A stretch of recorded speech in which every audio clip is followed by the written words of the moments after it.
इस बार अगर आपने एकता दिखाई, जात पात को छोड़ के इकट्ठा रहे, तो दिल्ली में इनको कोई बचा नहीं सकता है। मैंने सारी पार्टियों के लोगों से बात की है, सब इस बात पे राजी हो गए हैं, एक उम्मीदवार के मुकाबले एक उम्मीदवार खड़ा करेंगे। अगर ऐसा हो गया तो ये दिल्ली में बचेंगे नहीं, और अगर ये बच गए तो एक बात समझ लो, फिर आप नहीं बचेंगे।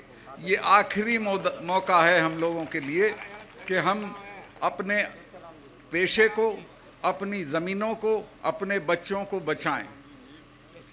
मैं बहुत लंबा भाषण नहीं देना चाहता, सिर्फ इतना कहना चाहता हूं कि देश बहुत गलत आदमी के हाथ में है। जब ये अभी मैं बोला था 4-6 दिन पहले, बड़ा शोर हो गया देश में, इन्होंने बड़ा तमाम तरह के लोग वो पालतू जो हैं वो लहका दिए मेरे ऊपर।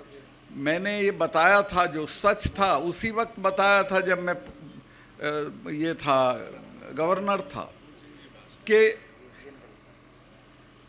जो वहाँ पुलवामा में जो अटैक हुआ हमारे सिपाहियों पे, 40 लड़के मरे हमारे जवान, वो नहीं मरते अगर ये उनको 2 हवाई जहाज़ दे देते, 5 हवाई जहाज़। वो लड़के अगर मेरे से मांग लेती सीआरपी तो मैं 5 हवाई जहाज़ दे देता, लेकिन गृह मंत्रालय ने वो उनको हवाई जहाज़ नहीं दिए और वो सड़क के रास्ते चल दिए। उस सड़क के रास्ते में मैं गया जिस दिन ये दुर्घटना हुई, उसके बाद उसमें 10 किलोमीटर के एरिए में करीब 10 जगह सड़क आके मिलती है। उस पे एक जिप्सी नहीं खड़ी थी किसी को रोकने के लिए, कोई भी आ सकता था। तो वो आया, भरी हुई गाड़ी थी विस्फोटक की, और एक गाड़ी में मार दी और हमारे 40 जवान शहीद हो गए। ये कहीं अपनी शूटिंग करा रहे थे उसमें नेशनल कॉर्बेट पार्क में, यूपी में है वो, तो वहाँ टेलीफोन की सुविधा नहीं होती है। तो इन्होंने बाहर आके मुझे एक ढाबे से फ़ोन किया और पूछा कि सतपाल भाई क्या हुआ। मैंने इनको बताया कि साहब ऐसे ऐसे हो गया, इतना हमारा नुकसान हो गया है और ये हमारी गलती की वजह से हुआ है।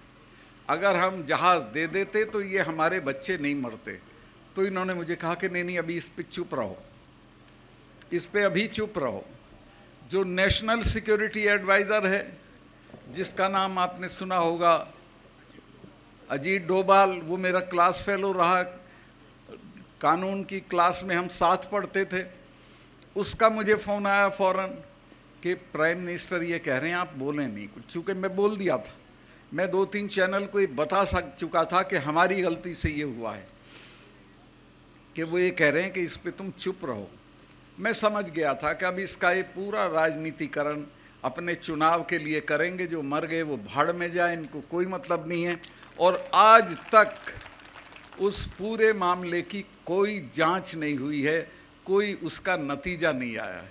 अब आप अंदाज़ा लगा सकते हो कि कितने ख़तरनाक लोग देश चला रहे हैं, जिनको अपने सिपाहियों की जान से हमदर्दी नहीं है, जिनको अपने देश से हमदर्दी नहीं है, और बात लंबी चौड़ी करते हैं, मन की बात करते हैं, कभी तन की बात करते हैं।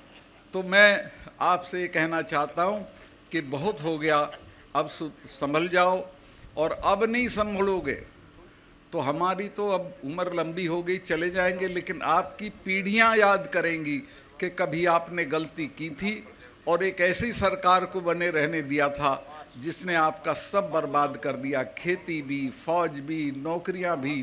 तो मैं आपसे, और मैं आऊँगा इलेक्शन में भी आऊँगा, जो भी आपका आदमी लड़ेगा उसके लिए।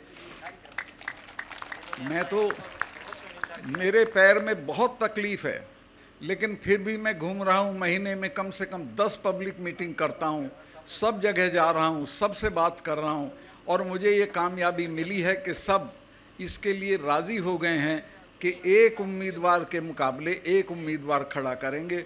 और अगर ये हो गया तो मैं आपको आश्वस्त कर दूं कि ये बचेंगे नहीं, इनकी शक्ल नहीं पहचानी जाएगी। ये जो आज इनका घमंड है ये सारा चूर चूर हो जाएगा। सब सहमत हो गए हैं, सारी पार्टियां सहमत हो गई।